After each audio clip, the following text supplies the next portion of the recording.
What causes you the most anxiety?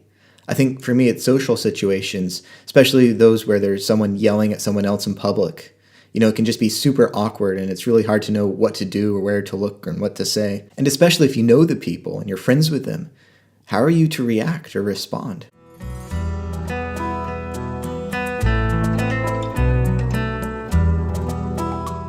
Talking and listening are really important parts of any type of relationship. If you don't do these things, you'll never really get to know the other person. And this is especially true of the Christian's relationship with God. We are to listen to God as he speaks to us through the Bible and through his teachers. And we can talk to God in prayer. The Apostle Paul has already talked a little bit about prayer back in chapter 1. And here he returns to the topic in Philippians 4:4-7. Go ahead and pause the video and read these verses. I'll put a link down in the video description below, so go ahead and pause the video and read Philippians chapter 4, verses 4-7.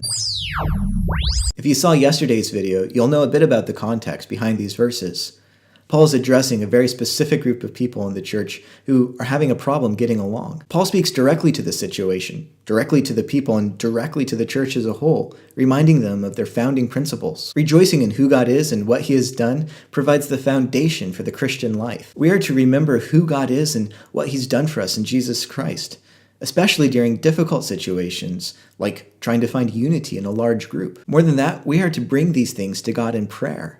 We read that in verse 6. Be anxious for nothing, but in everything by prayer and supplication, with thanksgiving, let your requests be made known to God. I think seeing these verses in context is really helpful.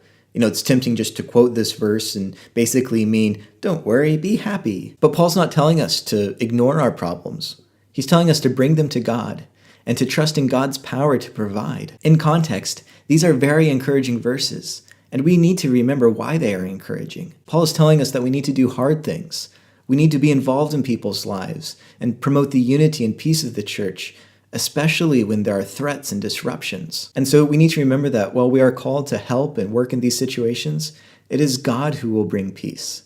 As verse 7 says, and the peace of God, which surpasses all comprehension, will guard your hearts and your minds in Christ Jesus. This is what living in unity looks like.